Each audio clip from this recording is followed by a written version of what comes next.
जय हो जय हो, क्या बात है। बार प्रीतम भैया,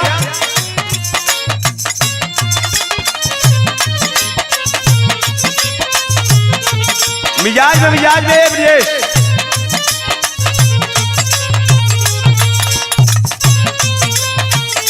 हो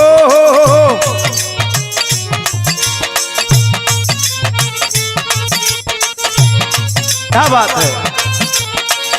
बार प्रकाश भैया,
विरहा के सभी सम्मानित श्रोता बंधुओं का हार्दिक अभिनंदन वंदन स्वागत करते हुए एक पौराणिक विरहा आप सभैया लोग के बीच में जा रहल बा।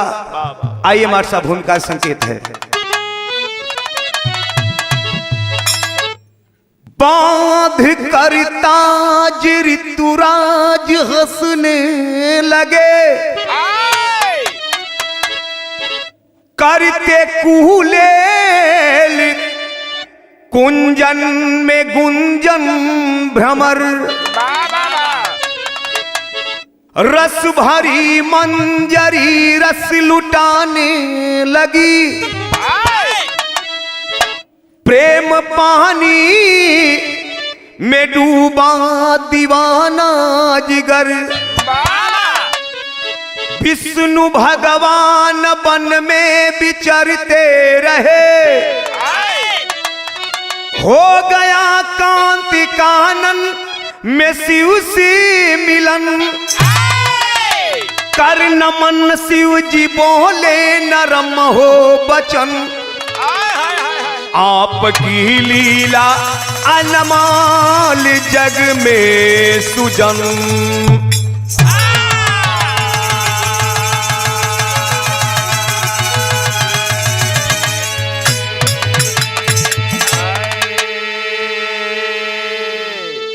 गौर करेंगे बाबूजी विरहा के सुनने वाले भाई बंधु।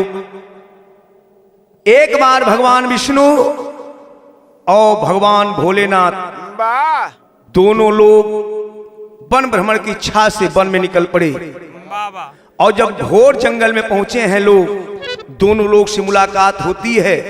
भगवान भोलेनाथ भगवान विष्णु से कुशल क्षेम पूछते हैं, भगवान विष्णु भगवान भोलेनाथ से पूछते हैं। एक बात यहां भगवान भोलेनाथ भगवान विष्णु जी से कहलन, का कहलन, विरहा में एक लाइन कव्वाली है।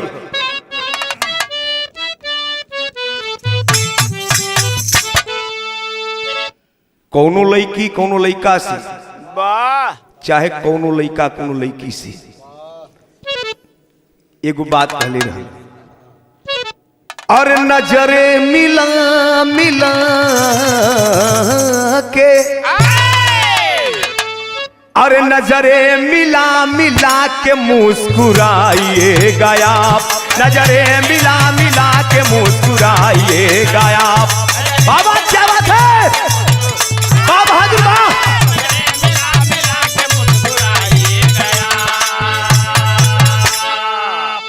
इ तक कौहाली का नमूना रहल, लेकिन गौर करेंगे विरहा के अंतर्गत कवि जी कितना सुघर बात लिखले हुए भगवान भोलेनाथ भगवान विष्णु जी से कहत हुए।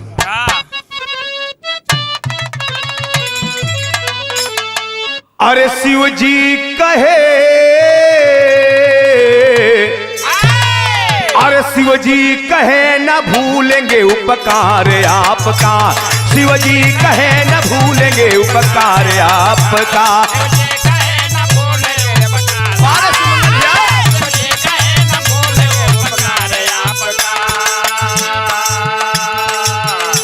शिव जी कहे न भूलेंगे उपकार आपका,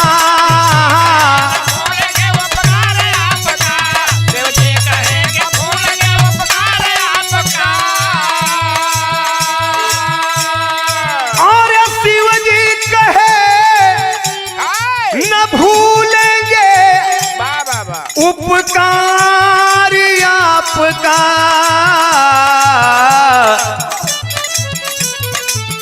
कौन सा उपकार? भगवान भोलेनाथ कलंग नारी बने जब गजब था श्रृंगार आपका, नारी बने जब गजब था श्रृंगार आपका।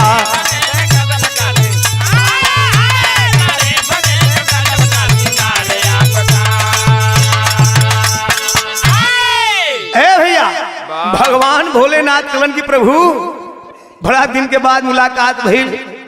आया आपकी देखने के बाद देखे पुरानी याद ताजा हो गई। भगवान विष्णु कलन की प्रभु आदेश करिए। भगवान भोलेनाथ कलन की प्रभु दुइये बार तो सुंदरी का रूप धारण कैला। क्या लाजवाब रूप था यार। नजम में कवि जी लिखत हुआ,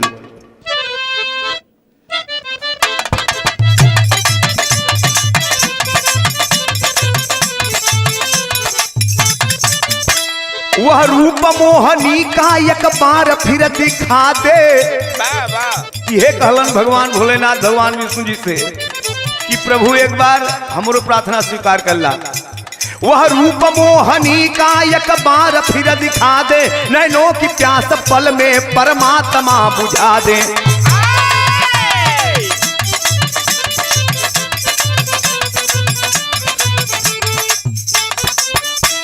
कजरारी प्यारी आंखें बारे भरदानी भगवान विष्णु जी से कहत कि प्रभु जौने घड़ी सुंदरी का रूप धारण कैले रहा या कटिली आंख रहले आप तो।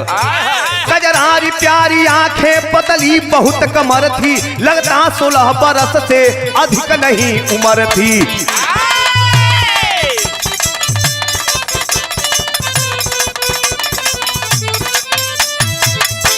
वे गोल गोल अस्तन मन को लुभा रहे थे। कलम की प्रभु जैसे लगा 16 बरस से कम उम्र रहे। कजरारी आंख देखले के बाद जैसे लगा सीतम ढावत रहला। इतना ना प्रभु जो गोलका गोलका लौकत रहे। वे गोल गोल अस्तन मन को लुभा रहे थे, वे गोल गोल आस्तन मन को लुभा रहे थे। असुरों और भस्मासुर को पागल बना रहे थे।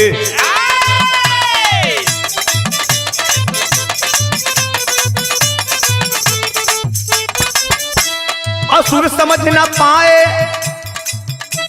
असुर समझ न पाए, मदिरा पिला दिया तू। जब भक्त बना दुश्मन उसको जला दिया तू।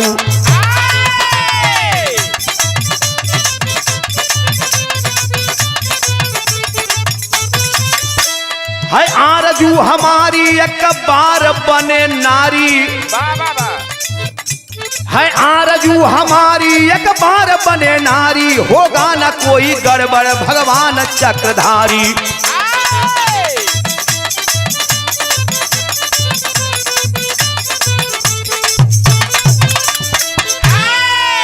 ए भैया, भगवान भोलेनाथ कलन की प्रभु आपके देखने के बाद पुरानी याद आ गई। जोने घड़ी सुंदरी के रूप धारण के लिए ला, ऊ लाजवाब खूबसूरत चेहरा, वाह इतनी सुंदर आंख, ओहो में वो पतली कमर। देखले के बाद जैसे लगा एकदम कलेजा पर दाल दरत रहे। भगवान विष्णु कल की प्रभु का सवेरे सवेरे मजाक किला। कहना है प्रभु एक बार हमके वह मोहनी रूप दिखा देता। भगवान भोलेनाथ का बात सुन के भगवान विष्णु कहत हो। बिरहा में एक लाइन गीत लगल सब बढ़ला मास्टर साहब। बाबा क्या बात है, बारह सुमंगल भैया।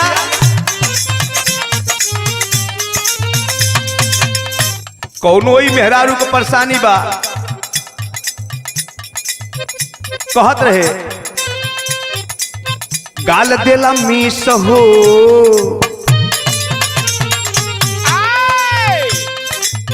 गाल देला मीस हो बरता खीस हो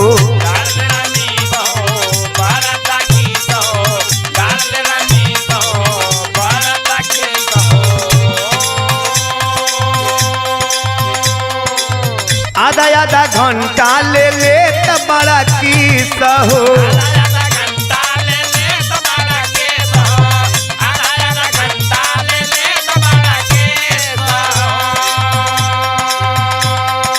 अरे आगे जानी बढ़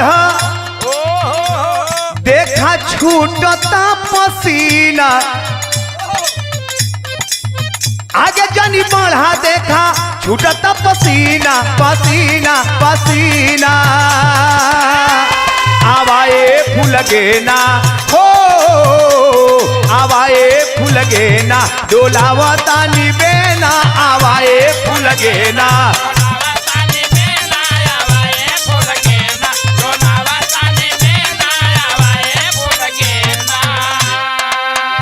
ए भैया ई त गीत रहल लेकिन विरहा के अंतर्गत भगवान विष्णु भगवान भोलेनाथ से प्रार्थना कर तुम कहत हुआ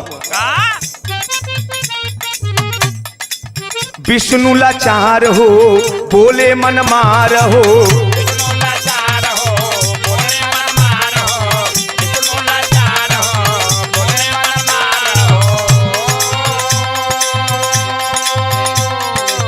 विष्णु लाचार हो बोले मन मार हो भगवान भोले सुना बिनती हमार हो भगवान भोले सुना बिनती हमार हो भगवान भोले सुना बिनती हमार कमर नशा कैला आज मस्त भइल चोला हाँ चोला हाँ चोला बोलाए बम भोला हो बोलाए बम भोला गाजा की भांग गोला बोलाए बम भोला गाजा की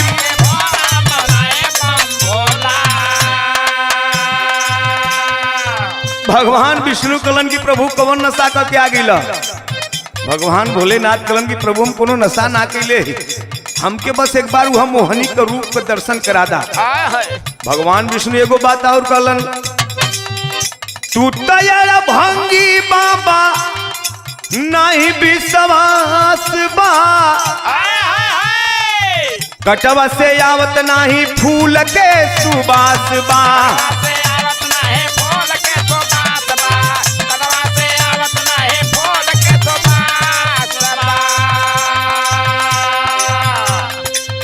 अंजनी के द्वार हो कैला एक बार हो अंजनी के द्वार हो कैला एक बार हो अंजनी के द्वार हो कैला एक बार हो अंजनी के द्वार हो कैला एक बार हो मंत्र देवय में धोखा कैला बड़ियार हो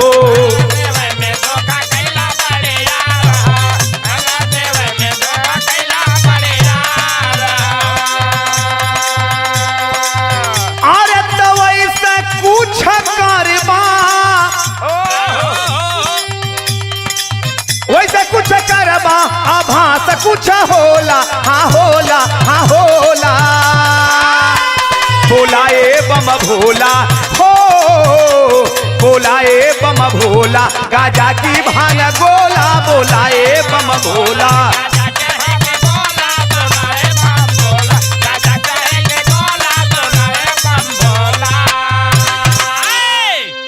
भगवान भोलेनाथ से भगवान विष्णु जी कलन की प्रभु लगा था कोनो बढ़िया नशा का क्या गिला आप तो अड़भंगी हुआ आप तो तीनों लोग के त्रिलोकी नाथ कहल जाला एक बार बहुत बढ़ियार धोखा अंजनी जी के साथे भी कैले रला ऐसे ही मंत्र देव में धोखा बढ़ियार कह दे रला तो तोहरे ऊपर हमके तनिको विश्वास ना प्रभु कुछ भी कर सकत हुआ भगवान भोलेनाथ एगो बात कहलन का कहलन विरहा के शैली में संकेत बा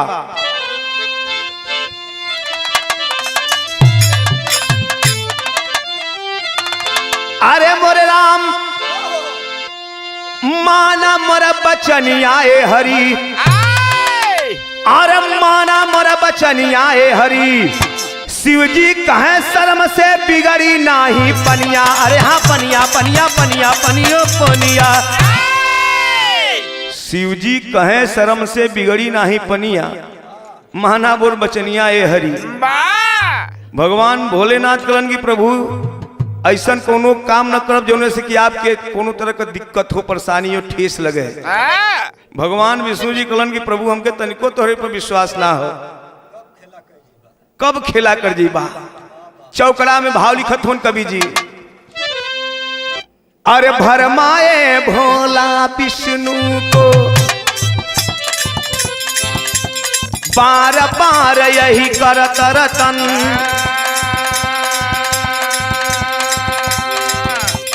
बने सुंदरी जब विष्णु जी डोल गया शिव जी का मन।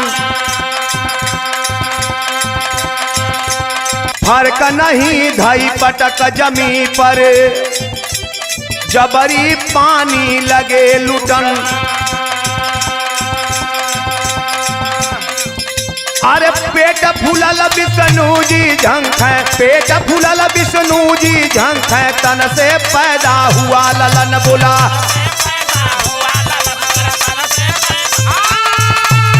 बाबा बहादुर जलाल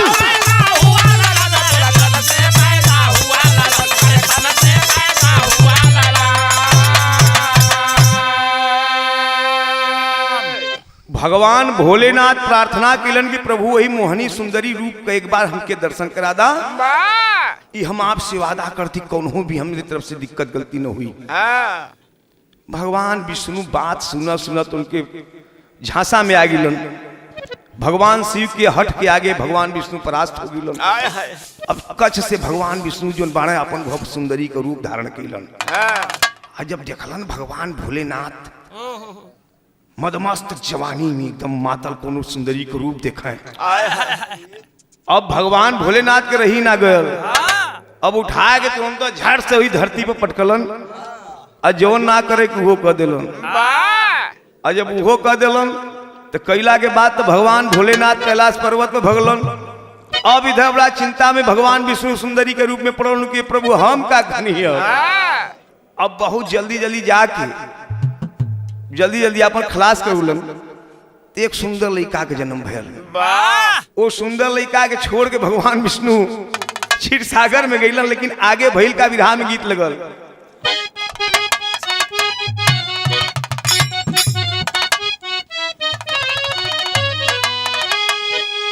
यह गीत बा अरे गौरहा के गईला अलवट की करिया नौकरिया पिया छोड़ी दा। अरे जन जाया कोयलरिया नौकरिया पिया छोड़ी दा।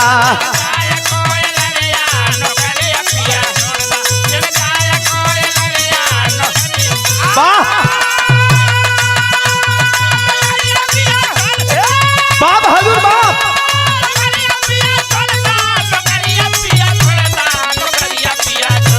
जन जाया कोयलरिया नौकरिया पिया।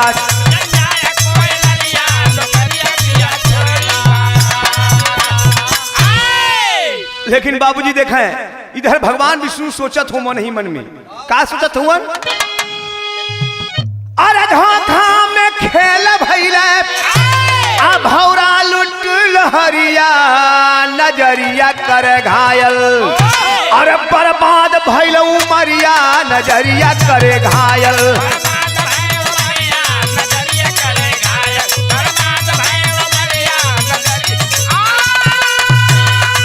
बारह प्रकाश भैया वाह वाह क्या बात है सुमंगल भैया।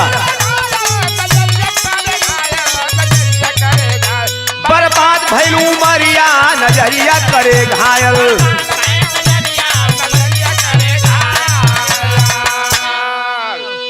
अरे छोड़ के सुवन बन में विष्णु पर आए।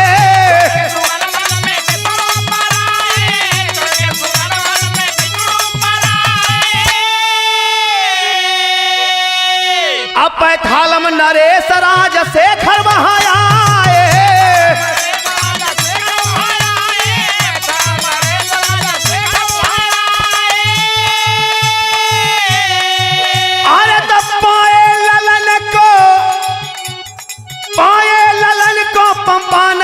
छरिया नजरिया करे घायल, बर्बाद भइल उमरिया नजरिया करे घायल।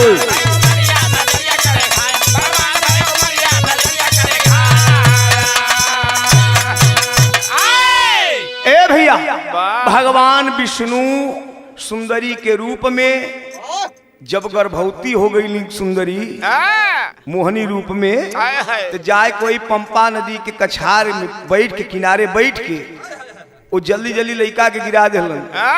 आ गिरौले के बाद वो सुंदर लड़का कोई पंपा नदी किनारे छोड़ के इधर भगवान विष्णु अपने क्षीर सागर में चल गिलन। अब तब तक एगो घटना घटल। घटना का घटल, पैथालम का राजा राजशेखर वन में घूमत सैर करत वही नदी के किनारे गिलन।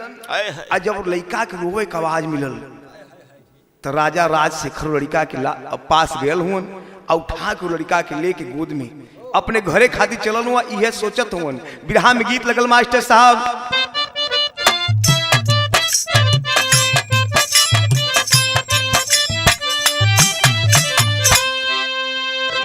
एक गीत से आप सब भैया लोग चिर परिचित हुआ, लेकिन राजा जब चलल हुआ लड़का के लेके तो मन ही मन में सोचत हुआ। अरे गुनता गुनाता राजा लौटे भावनवा हो, गुनता गुनाता राजा लौटे भावनवा हो, गोदिया में हीरावा उठाई हो।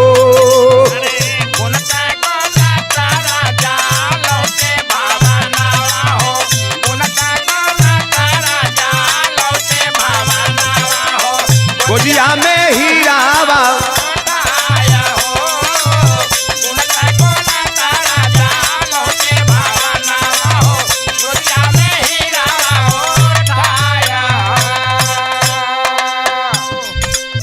निहसन तान सुना, निहसन तान सुना राजा घरनावा हो, निहसन तान सुना राजा घरनावा हो, 1400 खुशी गइल छाया हो। निहसन तान सुना राजा घरनावा हो,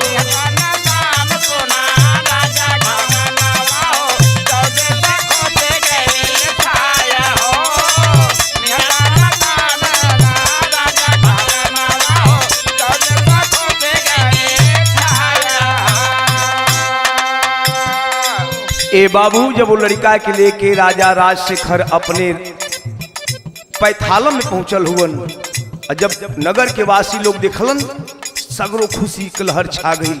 और जौने समय रानी वो लड़का के देखलिन बड़ी प्रफुल्लित बड़ी खुशी दिल में बा। लड़का का पालन पोषण होए लगल। लड़का का नाम का रखायल,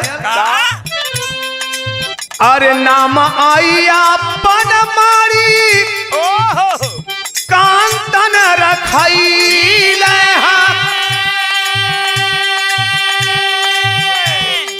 अपारा परी सके आसुअन जाब भइल हो। किस माता रानी जी का जन्मल लाला नामा हो, किस माता रानी जी का जन्मल लाला नामा हो, मरिकनता जहारा जहानाया हो। किस माता रानी जी का जन्मल लाला नामा हो, किस माता रानी जी का जन्मल लाला नामा हो, मरिकनता जहारा जहानाया हो। ए बाबू राजा राजशेखर जब वो लड़का के लेके अपने राजमहल में आल हो, रानी लड़का के लेके गोद में खिलाओ थे और बड़े ही लाड प्यार के साथ वो लड़का के पालन पोषण होता। लड़का के नाम का रखायल अय्यप्पन मणिकांतन। बड़ा खुशी हो। लेकिन देखें इधर भगवान की लीला भी अपरंपार है। ए बाबू इधर 12 साल के जब मणिकांतन भइलन तब तक एक खुशी की लहर आउट छा गई। वो खुशी का रहल और राजा राजशेखर की धर्मपत्नी रानी के पेट में बच्चा पले लगल, यानी रानी गर्भवती हो गई। और जब गर्भवती हो गई 9 महीना के बाद एक सुघर लड़का का जन्म भयल। और जब लड़का का जन्म भयल ए बाबू अब रानी मन ही मन सोचत थी एक पता नहीं कहाँ कौने बिरादरी के लइका बा, कैसन लइका बा, राजा पा के लिए अलन। आज हमरे राज का आधा भाग उलही, आखिरकार राजा राजपूत के कर करिहन, ताज के पहनावल जी। बड़ा रानी चिंता में ही मन ही मन सोचत ही राजा के बुला के एगो बात कहलिन। बिरहा में गीत लगल मास्टर, दिल चोरी सांडा हो गया,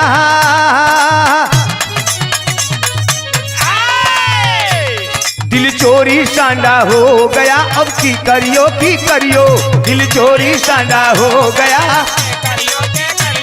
दिल चोरी सांडा हो गया, अब के करियो लेकिन रानी राजा से कहते हैं का कहलिन मास्टर साहब, चिंता में रानी पड़ गई,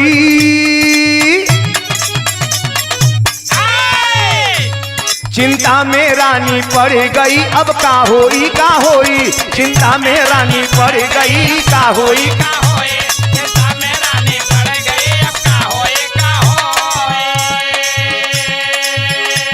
चिंता में रानी पड़ गई, अब का होई चिंता में रानी पड़ गई, अब का होई दिलवा में उलझन, दिलवा में उलझन बढ़ गई, का होई दिलवा में उलझन बढ़ गई, का होई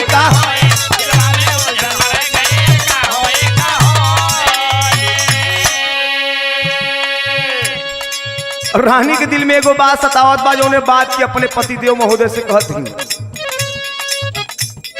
मणिकंदन जब होगा जवान, राजताज लेगा बेईमान,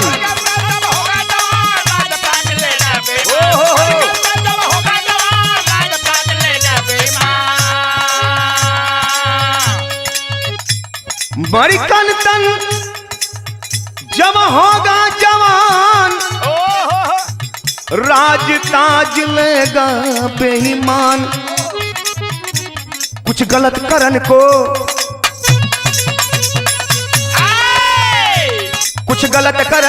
अड़ गई, का होई कुछ गलत करन को अड़ गई, का होई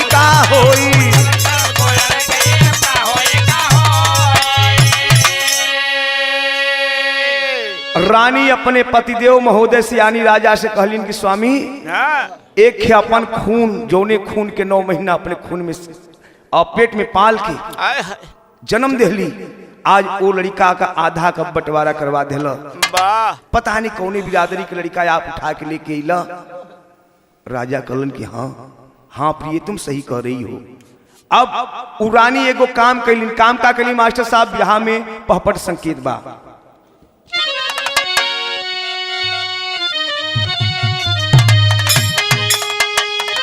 और के चादर सुत पांव फैलाई धर्म कमाई है, और बहाना बीमारी के बनाई धर्म कमाई हो।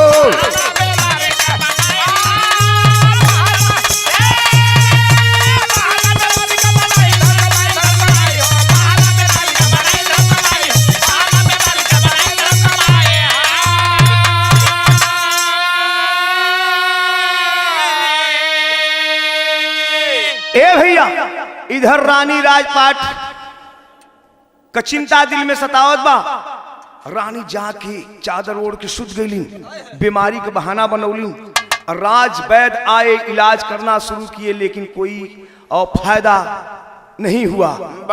लास्ट में ये बात मणिकंदन के कानों तक गई। मणिकंदन भागते हुए आया और बोला कि माँ क्या तकलीफ है आपको। माँ बोली बेटा अब मेरे जीने का अब समय खत्म हो चुका है, मैं अब नहीं बच सकती। मणिकंदन कलन की मतारी बतावा कि कोनो ऐसा दवाई है जो ने कि हम लिया ठीक हो जाए आप। उस समय उ रानी एगो बात कहली, अरे हमारे जियले का दुनिया में बस ये कही दवाई है, और बाघिर का दुधला बहादुर कोई दे तो पियाई हो। रानी कहलिन की बेटवा अगर हमके जियल देखल चाहत हुआ, अगर हमें जिंदा देखल चाहत हुआ तो एगो काम करे के पड़ी, कोई ऐसन वीर हो जो जाके जंगल से बाघिन के छान के बांध के ओकर दूध के लिए आवे, तब हम स्वस्थ हो जाब, सही हो जाब। तब अरे बोला तब मणिकंठन शीश झुकाई धर्म कमाई है और लाल की रहते काल फजरे आई धर्म कमाई हो।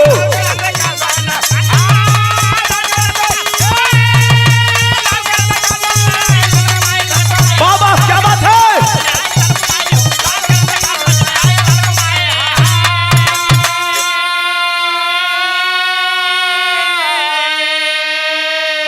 ए बाबू उठ करके मारकंतन खड़ा हुआ, बोला मां मेरे रहते हुए आपको कतई कोई चिंता करने की जरूरत नहीं है, मैं जा रहा हूं और बाघिन का दूध लेकर आऊंगा। आल्हा में संकेत मास्टर।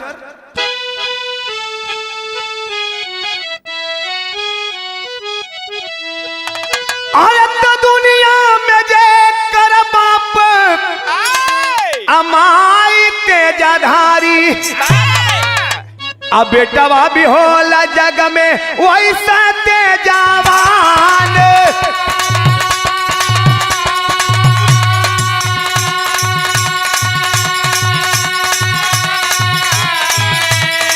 मुनि के सब कर राखी बनल बाटी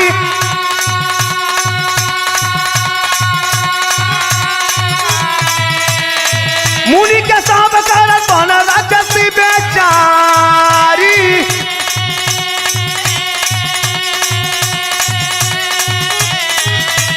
मुनि जी बतावला उधार का निदान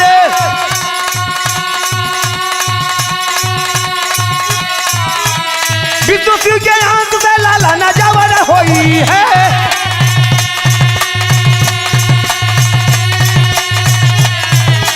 ओ नहीं तो मुक्ति तो के मिल जहान।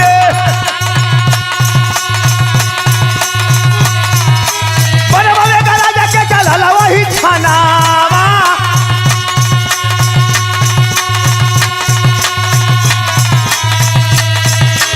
मारिकंठन जंग किया है जहान।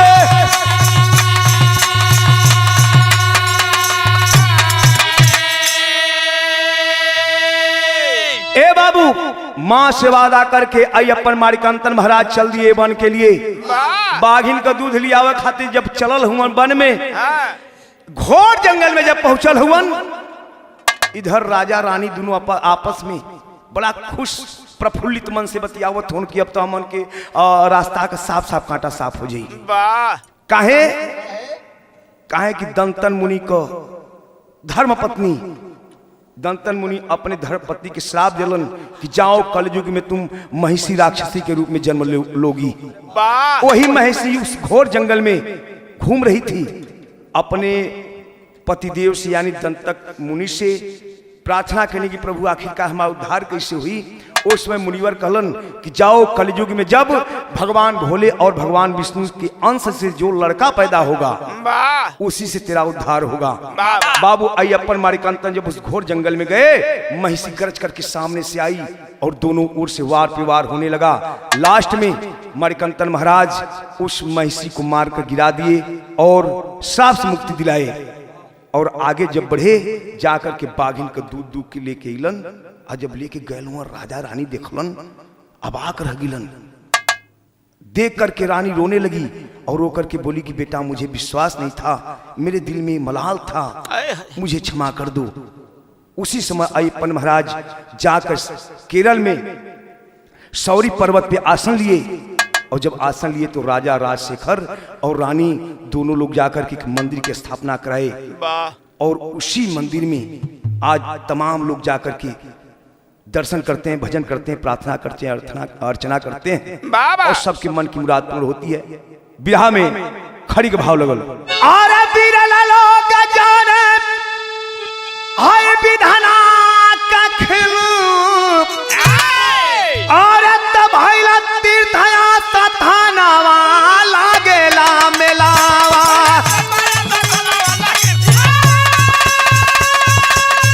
बाबा क्या बात है।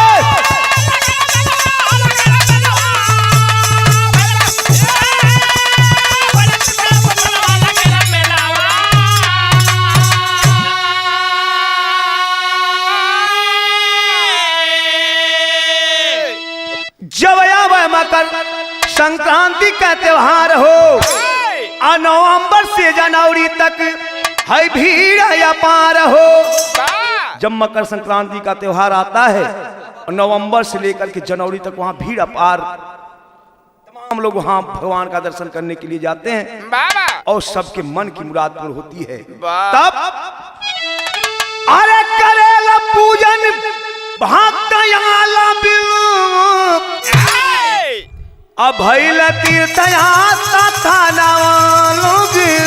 मेलावा। और उस मंदिर की एक खासियत और है,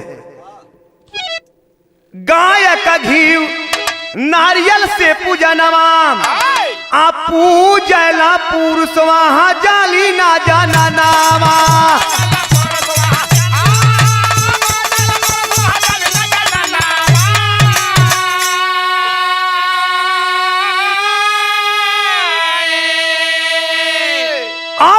साधना सधावन जहां गुरु चलावा, और तब भैला तीरथया सथाना वाला गेला मेला।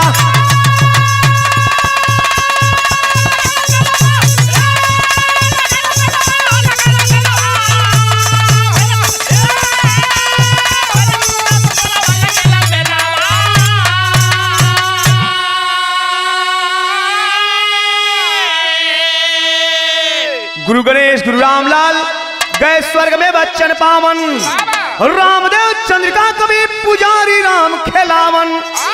कि माना मोरा बच्चन आए हरि, आशीष राम कवि के दहिने माँ जोगिनिया, माना मोरा बच्चन आए हरि।